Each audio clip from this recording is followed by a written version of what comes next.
किसी के लिए आंखें सिर्फ देखने का एक जरिया होती हैं, लेकिन किसी ऐसे इंसान के लिए जो आंखें खो चुका है, उसके लिए आंखें नई दुनिया की उम्मीद बन सकता है। नमस्कार, मैं हूं जयश्री मिश्रा और आप देख रहे हैं दूरदर्शन का स्पेशल प्रोग्राम चंडीगढ़ स्पीक्स। और आज हम चंडीगढ़ स्पीक्स में बात करेंगे राष्ट्रीय नेत्रदान पखवाड़े के बारे में। दरअसल राष्ट्रीय नेत्रदान पखवाड़ा एक बेहद खूबसूरत संदेश हमें देता है कि इंसान अपने जीवन के बाद भी किसी की जिंदगी को रोशन कर सकता है। और हम कहते भी हैं कि अपने जीवन में हमें कुछ ऐसा काम करना चाहिए कि लोग हमें याद करें। तो आप सोचिए ज़रा कि अगर आपकी आंखों से आपके जीवन के बाद भी किसी की ज़िंदगी रोशन हो रही है, तो इससे बड़ी विरासत आखिर और क्या हो सकती है। तो आज चंडीगढ़ स्पीक्स में हम ख़ास तौर से बात आई डोनेशन की तो करेंगे, लेकिन बात करेंगे एक होप के बारे में, ह्यूमैनिटी के बारे में, उम्मीद के बारे में, और साथ ही साथ पीजीआई के द्वारा की जा रही एक्टिविटीज़ और गतिविधियों के बारे में भी जानेंगे। और इस सारी विषय पर बातचीत के लिए हमारे साथ एक बेहद स्पेशल गेस्ट हमारे स्टूडियो में मौजूद हैं। आइए आपका तारुफ कराते हैं। हमारे साथ इस वक्त मौजूद हैं प्रोफेसर डॉक्टर उषा सिंह, जो कि पीजीआई चंडीगढ़ से हैं, नेत्र विभाग के हेड ऑफ द डिपार्टमेंट हैं। Welcome to our show ma'am. नमस्कार and thank you so much for calling me here today. तो इससे पहले कि हम अपना प्रोग्राम और अपने सवाल जवाब का जो सिलसिला है वो शुरू करें, एक बार अपने दर्शकों को बता दें कि हमारा ये कार्यक्रम जो है, आप अपने वीडियो बाइट्स या अपने सुझाव, अपने विचार, अपने सवाल हमें भेज सकते हैं व्हाट्सएप के माध्यम से। हमारा व्हाट्सएप नंबर है 9417242224। ये हमारा व्हाट्सएप नंबर है 9417242224। इस व्हाट्सएप नंबर पर आप हमें वीडियो बाइट भेज सकते हैं, अपने सवाल भेज सकते हैं। हम अपने इस प्रोग्राम में आपके सवालों को या आपके विचारों को ज़रूर शामिल करेंगे। मैम, नेत्र पखवाड़ा चल रहा है, राष्ट्रीय नेत्रदान पखवाड़ा चल रहा है, तो सबसे पहला जो सवाल उठता है, आखिर नेत्रदान कैसे किया जाना चाहिए? ये एक बहुत कॉमन क्वेश्चन है, लेकिन कॉमन मैन के लिए बहुत इम्पॉर्टेंट है। तो नेत्रदान का प्रोसेस क्या होना चाहिए? पहले तो नेत्रदान क्या है ये मैं बता दूं। ये वॉलेंट्री डोनेशन ऑफ आइज़ होता है। एक इंडिविजुअल अपने मृत्यु के बाद एक प्लेज अपनी आइज़ को डोनेट करते हैं, तो उनके जो रिलेटिव्स होते हैं, उनके फर्स्ट डिग्री रिलेटिव्स, वो परमिशन देते हैं कि हमें ये आई डोनेट करना है। अब दूसरा अहम सवाल जो आता है वो ये है कि किस उम्र में और कौन सा वर्ग आई डोनेशन कर सकता है? कोई भी उम्र के इंडिविजुअल और कोई भी वर्ग के लोग डोनेट कर सकते हैं, अपनी आई प्लेज कर सकते हैं। उम्र की तो आपने मैम बताई कि हाँ, किसी भी उम्र में की जा सकती है। एडोलेसेंट के बाद आप किसी भी उम्र में ये कर सकते हैं, लेकिन किस वर्ग के, यानी कि अगर किसी को चश्मा लगा हुआ है, क्या वो भी आई डोनेट कर सकता है? या किसी की आंख में कुछ प्रॉब्लम रही है, तो उसको कैसे आइडेंटिफाई करें कि हम नेत्रदान कर सकते हैं?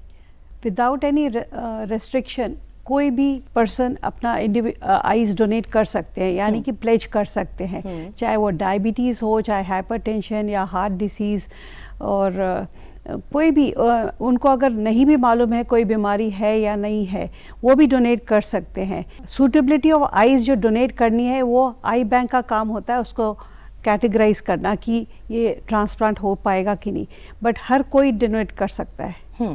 तो यानी किसी भी उम्र में हम आई डोनेशन कर सकते हैं, और किसी वर्ग में भी, चाहे आपको हाइपरटेंशन है, शुगर है, कई बार ये रहता है कि मेरा शरीर बहुत कमज़ोर है या इतनी बीमारियां हैं, तो आई डोनेशन उस पर कोई फ़र्क नहीं पड़ता। उससे कोई फ़र्क नहीं पड़ता, और अगर चश्मा भी लगा है तो भी कर सकते हैं। ऐसी कोई नहीं, कुछ नहीं है रुकावट। ये तो आई बैंक का काम होता है, उसको टेस्ट करना और जांच करना और उसके सूटेबिलिटी देखना कि ये डोनेट ट्रांसप्लांट हो सकता है या नहीं हो सकता है। आई डोनेशन हो सकता है, कोई भी कर सकता है, आपको प्लेज करना है बस, उसके बाद आप आई डोनेशन कर सकते हैं।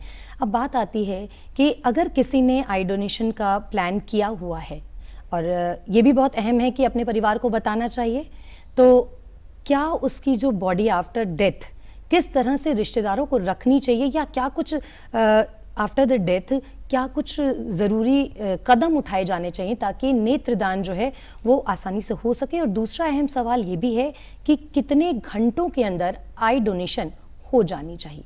आई डोनेशन की जो करता है जिसने प्लेज किया हुआ है और उसकी मृत्यु हो जाती तो ये उम्मीद करते कि उनके परिवार वालों को मालूम हो। तो अगर उनके परिवार वालों को मालूम है तो उन्हें पहले से ही, जैसे ही मृत्यु होती है तुरंत उन्हें सबसे पहले कांटेक्ट कर लेना चाहिए आई बैंक, कोई भी नज़दीकी आई बैंक, या अगर चंडीगढ़ में है पीजीआई पास पड़ता है तो पीजीआई का नंबर है 708-700 और 8200। एक बार मैम ये नंबर फिर से रिपीट हमारे दर्शकों के लिए कर दीजिए।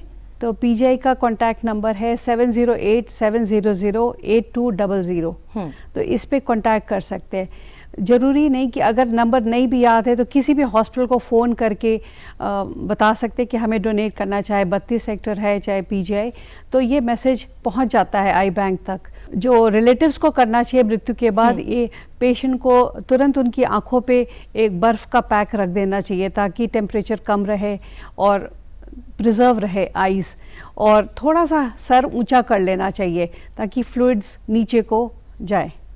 ओके, यानी कि सर के नीचे कुछ पिल्लो रखना चाहिए हाँ। और तुरंत ही आंखों पर आइस पैक रख देना चाहिए ताकि आंखें खराब ना हो। हाँ, ज़्यादा लंबे टाइम तक प्रिजर्व हो सके।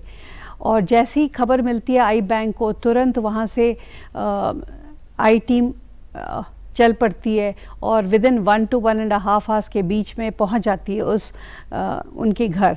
और ये जो आइज़ हैं सबसे अच्छा रहता है कि अगर ये 6 से 8 घंटे के अंदर अंदर निकाली जाए तो तब ये इनका सबसे अच्छा इस्तेमाल होता है और उम्मीद ज़्यादा होती है रोशनी पाने की। ओके, तो ये एक अहम सवाल था जो कि मुझे लगता है दर्शकों को ये ज़रूर समझ आया होगा और अवेयरनेस भी हुई है कि विदिन 6 आवर्स डेथ के 6 घंटे के अंदर अंदर ही आई डोनेशन होना ज़रूरी है।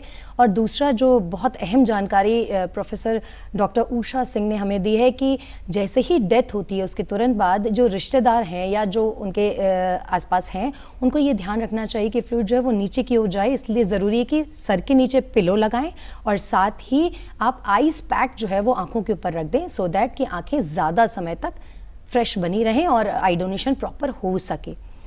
और एक और अहम बात यह है कि अगर किसी ने प्लेज नहीं भी किया हो और फिर भी उनके परिवार वालों की इच्छा है कि हम आई डोनेट करें तो वो बगैर किसी हिचक के किसी भी हॉस्पिटल, आई हॉस्पिटल या किसी बड़े इंस्टीट्यूट को कांटेक्ट कर सकते हैं तुरंत। बट ये थोड़ी बातें ध्यान में रखने वाली हैं कि आइस रख दें और फ़ोन करें। तो मैम फ़ोन करने के तुरंत बाद क्या ये आई डोनेशन जैसे कि पहले से प्लेज तो किया नहीं है तो क्या कुछ फॉर्मेलिटीज़ ज़रूरी होती हैं या उसमें दिक्कतें आती हैं या आसानी से आई डोनेशन हो सकता है? नहीं, आसानी से हो जाती है और ये पूरा टीम पहुंच जाएगी 1-1.5 घंटे के अंदर और आइज़ को निकालने का प्रक्रिया मुश्किल से 15-20 मिनट का होता है। इससे कोई डिसफिगरमेंट नहीं होती है क्योंकि उसमें हम कॉटन बॉल और एक आर्टिफिशियल आई रख देते हैं तो देखने में सामान्य लगती है। इसमें कोई भी बदसूरती नहीं दिखती है इसमें। क्योंकि कई बार ये लोग सोचते हैं कि आंखें अगर हमने निकाल दी हैं और डेथ हुई है तो वो चेहरा बड़ा खराब लगने लगेगा। ऐसा नहीं होता है जी, वो सामान्य ही लगती है। ओके, तो और वो पूरा प्रोसेस जो है 15 से 20 मिनट का है मैम जो आई डोनेशन का है। ओके मैम, अगर बात की जाए, हमने अभी तक अपने दर्शकों को बहुत सारी जानकारी दी है और किस तरह से आई डोनेशन होना चाहिए, कितने घंटों के अंदर होना चाहिए।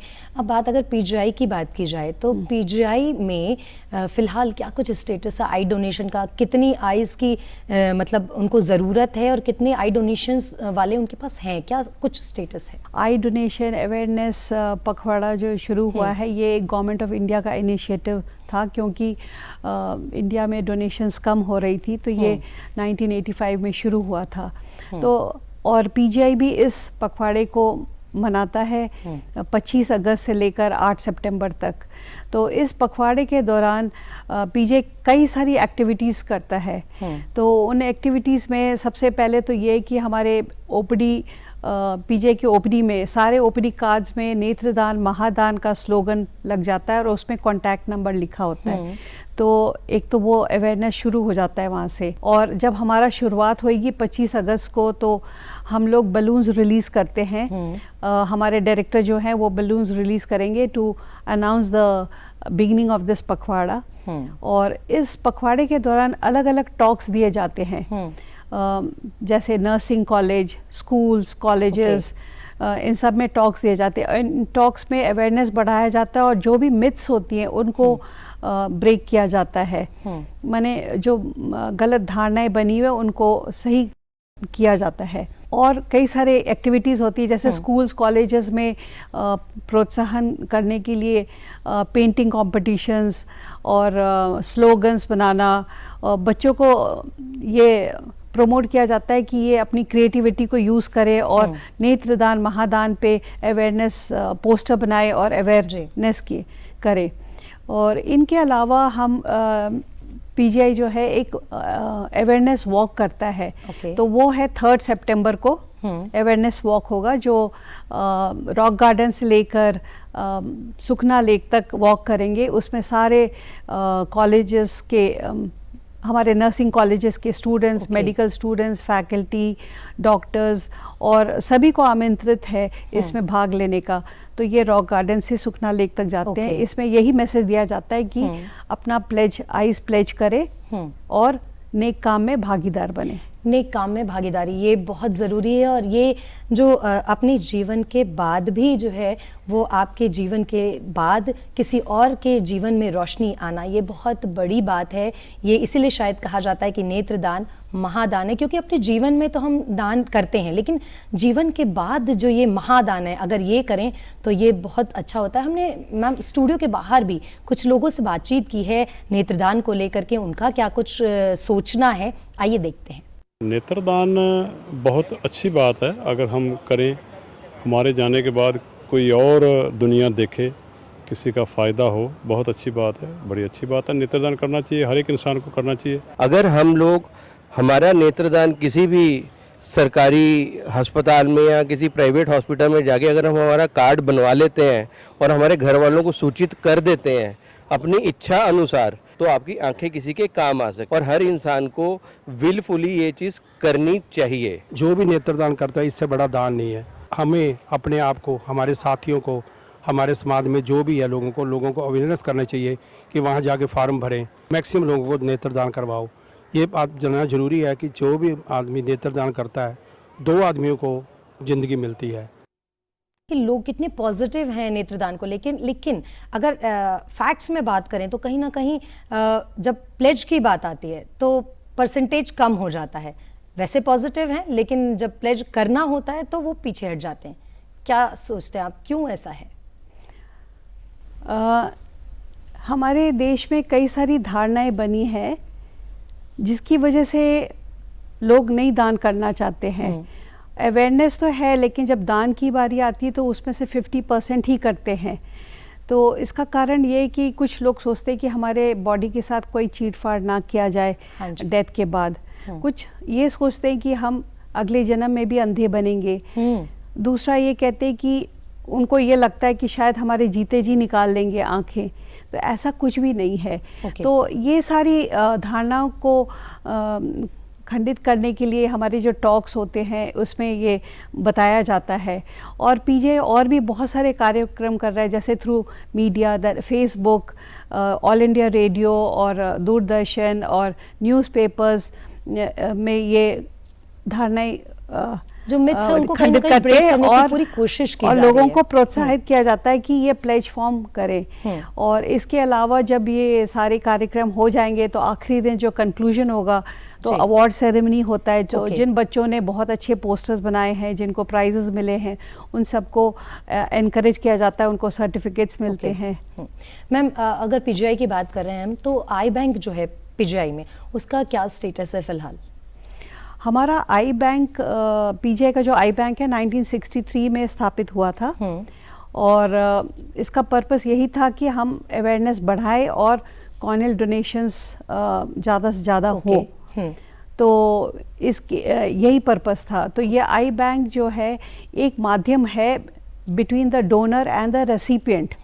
डोनर यानी कि जो डोनेट करते हैं कॉर्नियाज, और रेसिपिएंट मतलब जो मरीज जिनको कॉर्निया लगाई जाएंगी रोशनी मिलने के लिए। सो एक ये लिंक है। तो इनका रोल क्या है, ये जब जैसे ही पेशेंट कि किसी की मृत्यु होती है तो तुरंत उनको इन्फॉर्मेशन मिल जाती है, चाहे वो हॉस्पिटल हो चाहे वॉलंटरी कॉल इनको मिले, तो वो जाके आई रिट्रीव कर लेते हैं और उस आई को सबसे पहले स्टेरिलाइज किया जाता है। फिर उसके बाद उसकी जांच की जाती है माइक्रोस्कोप के नीचे उसकी सूटेबिलिटी देखने के लिए। फिर उसको एक सोल्यूशन में, केमिकल सोल्यूशन में, स्पेशल सोल्यूशन होता है जो प्रिजर्व करने के लिए रखा जाता है, उस आई को उस सोल्यूशन में रख दिया जाता है। कितनी डिमांड पीजीआई में है और कितनी आईज आपके पास हैं? तो हमारे पास पिछले साल हमारे 500 डोनेशंस करीब हो गए हैं और उनमें से 350 इस्तेमाल हुए हैं।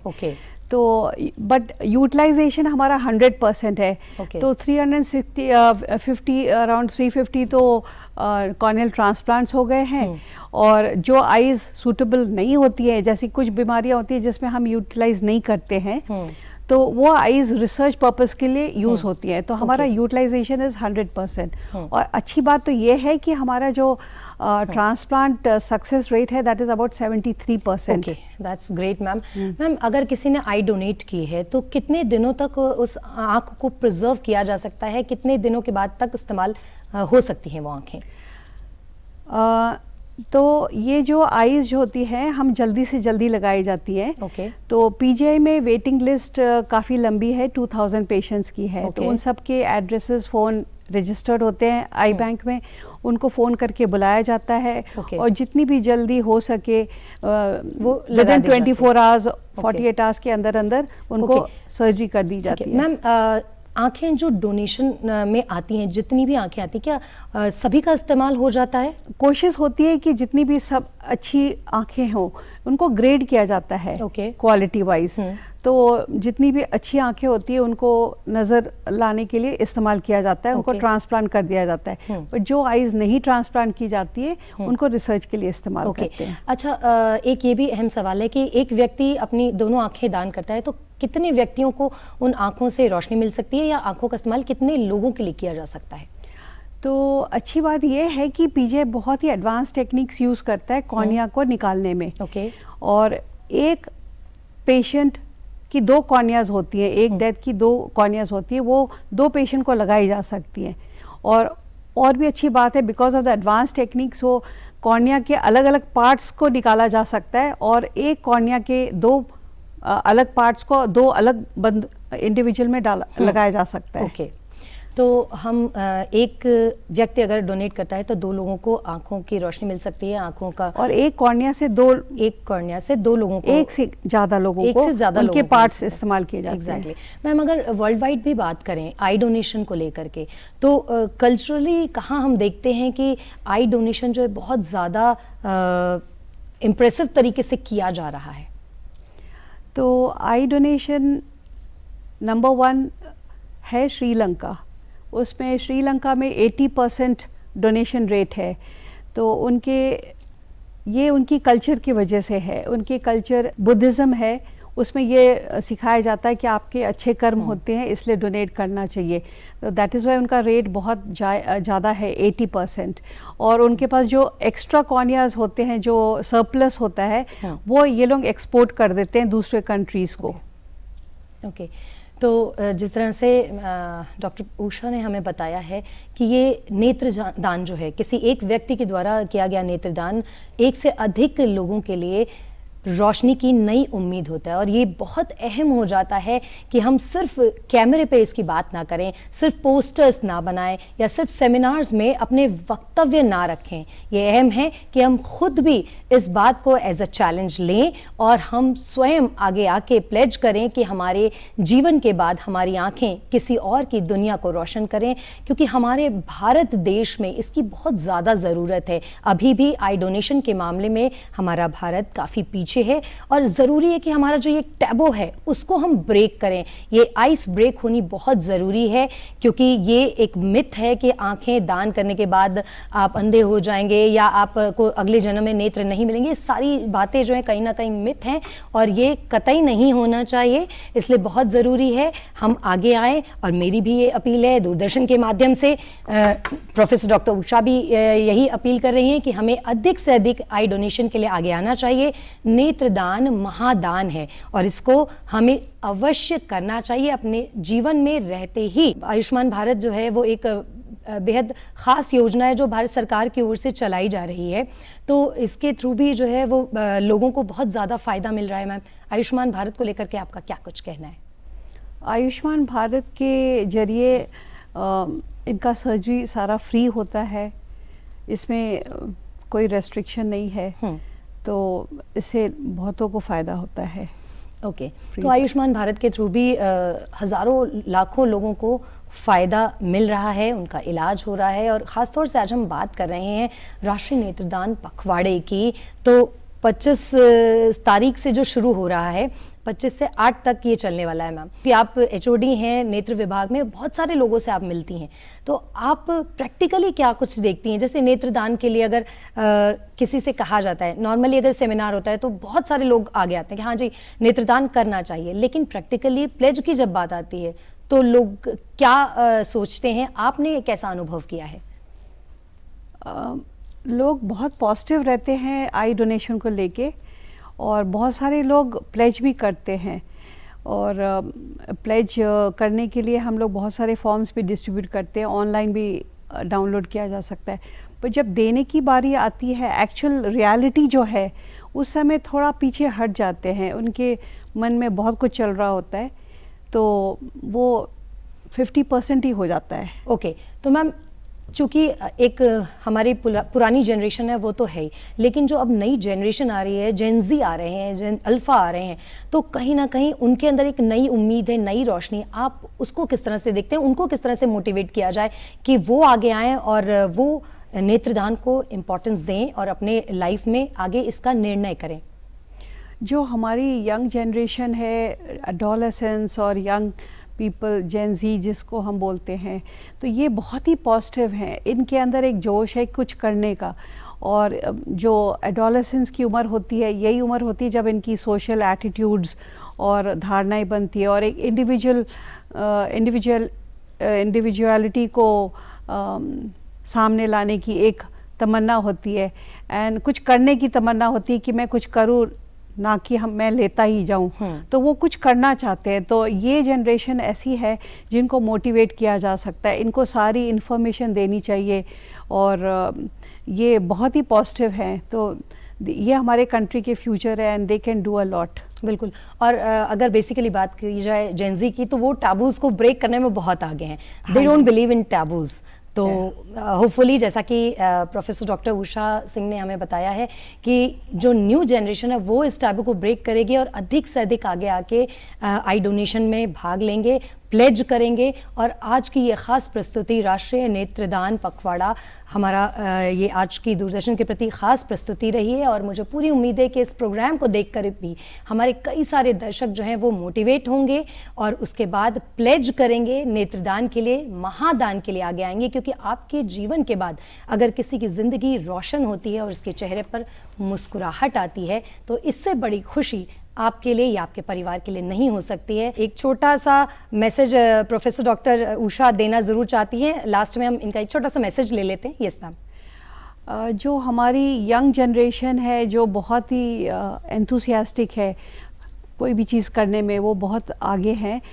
तो और ये जो मैसेज है अवेयरनेस का, ये यंग जनरेशन, एडोलेसेंस, टीचर्स और हमारे स्पिरिचुअल लीडर्स का बहुत बड़ा रोल होता है, जो हमारे मिथ्स को, हमारी धारणाओं को सही कर सकते हैं। को भी पार्टिसिपेट आगे आना चाहिए इसको धारणाएं को सही करने में, और कॉर्निया डोनेशन अवेयरनेस फोर्टनाइट में पार्टिसिपेट करने के लिए। That's great message ma'am from you, and hopefully हमारे सभी दर्शक, हमारे सभी लोग जो हैं इसको फॉलो करेंगे और अधिक से अधिक इसमें पार्टिसिपेशन बढ़ेगा। मुझे पूरी उम्मीद है कि हमारे दर्शक भी इस प्रोग्राम को देखकर बहुत मोटिवेट होंगे और अधिक से अधिक संख्या में नेत्रदान के लिए आगे आएंगे। हमारा व्हाट्सएप नंबर भी आप नोट कर लीजिए, 941724 9224। ये हमारा व्हाट्सएप नंबर है 9417242224। इस नंबर पर आप हमारे इस प्रोग्राम से रिलेटेड कोई भी अगर आपके व्यूज़ हैं तो आप भेज सकते हैं, वीडियो बाइट्स भेज सकते हैं।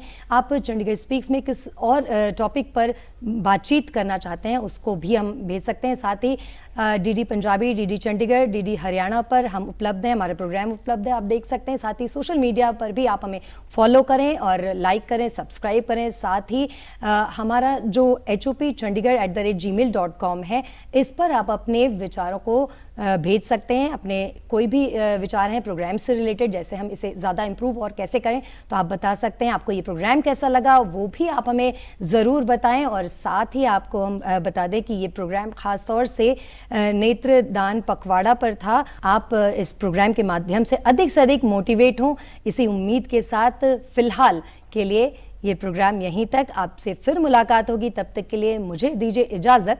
नमस्कार।